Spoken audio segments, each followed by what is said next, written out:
telephone, though, in a general way before the evening is over. Fade out 1. Fade in 3. Okay. The movie's on the air.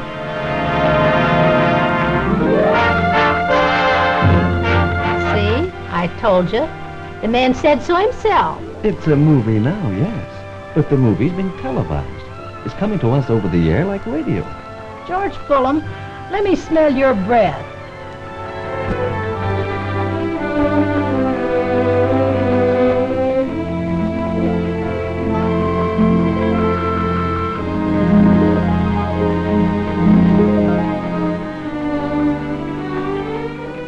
Man is a curious, prying creature.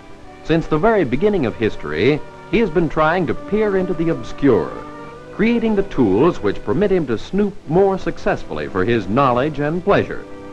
He wanted to find out about the stars and their movements, so he invented the telescope. He wanted to study the composition of materials, to see the germ in close-up, so he developed the microscope. He wanted to listen in on distant sounds, to pass along information, so he built more devices: the telephone, the telegraph, the radio.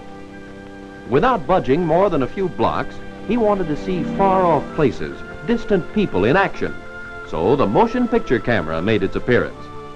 But these were not enough.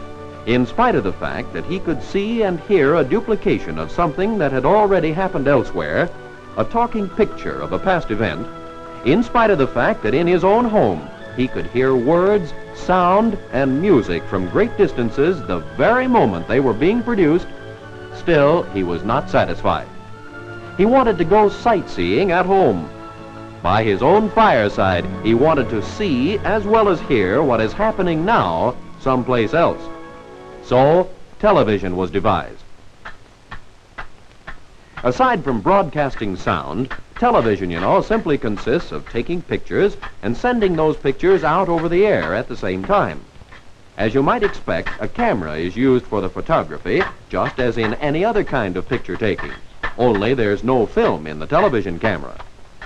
Developing film and printing pictures takes too long.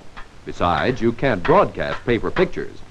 You can, however, broadcast electrical pictures, and those are the kind that the television camera takes. Behind the lens of the camera is a special plate in a glass tube, one of the great developments in the promising science of electronics. This plate is a fascinating device. It's completely covered with millions of tiny electric eyes, which of course are sensitive to light. When light strikes them, they become charged with electricity, and the amount of electricity they develop depends upon the amount of light striking them. The more light, the greater the electric charge. Now, any scene is made up of various points of light and shadow. Some sections are light, some dark, some are in between. Here, for example, the jackets are lighter than the trousers, so naturally they create greater charges of electricity on the plate than the trousers do. All the shading and details of a scene are reproduced the same way. The electric eyes see the various differences in light levels and develop electric charges to match them. Combined, these charges form electric pictures of the scene, which are sent out immediately. Each picture does not go out all at once, however, as a snapshot might through the mail. Like a telegraph message, it's sent bit by bit, arriving at the receivers piecemeal. The charge in each electric eye becomes an electric impulse and dashes merrily away by itself, the other impulses following in single file, one after the other. As they reach a receiver, they strike the screen in order and are transformed back into points of light and shadow. Of course, the process is much faster than you see it here.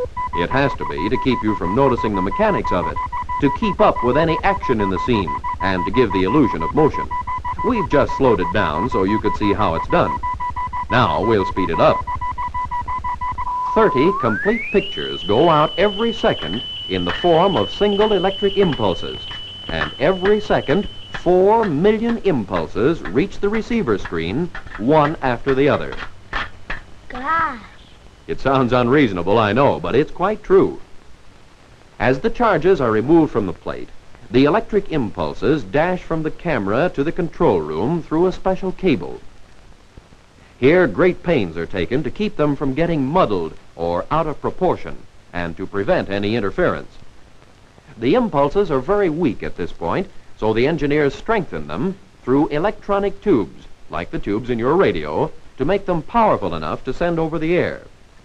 Outside, they rush up a towering antenna and are released in the form of an extremely short radio wave, aimed directly for the transmitter. The transmitter, which acts as a link between the studio and the television audience, is always at a high altitude. This is because the distance over which television programs can be received satisfactorily is usually limited to the area between the top of the transmitter and the horizon. The higher the transmitter, the more distant the horizon, and the greater the area reached. This site in the Helderberg Hills, a few miles from Albany, New York, is a particularly good one. Within the horizon lies the entire New York State Capitol District, so it's easy for people in Albany, Troy, Schenectady, and nearby towns and villages to tune in the programs. So much for that. Now for a trip to the relay station, a first and major step in the establishment of practical television networks. Because this station is at a still higher altitude and practically free from any noise or other interference, it manages to receive programs which are broadcast from New York City, 129 miles away, even though it is somewhat below the horizon, as seen from the top of the Empire State Building. As the station receives these programs from New York, it relays them to a receiving antenna at the transmitter, which, as you will notice, is within the horizon as seen from the relay. At the transmitter, they are given greater power and rebroadcast all over the Capital District, completing the network, the first television network in history. It is here in the transmitter, while final checkups are being made, that all programs, from New York or otherwise, are at last released to the various television home receivers in and around the district. If you've never seen a television screen in the raw, this is what it looks like. Actually, it's part of a large glass tube developed in the wondrous electronic laboratories. The end of the tube is frosted on the inside with a sensitive chemical, the same type of chemical that is used in fluorescent lamps. This chemical backing, which forms the screen, is unusually sensitive to electric charges and will glow in response to them. So, whenever television signals reach the tube, the screen gives off light, and the amount of light it gives off depends on the strength of the electric impulses. Striking the chemical screen in order, the impulses are transformed back into the same points of light and shadow that make up the scene in front of the camera, and our electric pictures become visible. The whole process, from camera to receiver, seems to take a lot of time and trouble, doesn't it? Yet, in spite of the complications, in spite of the distance, we see whatever is being televised almost instantaneously.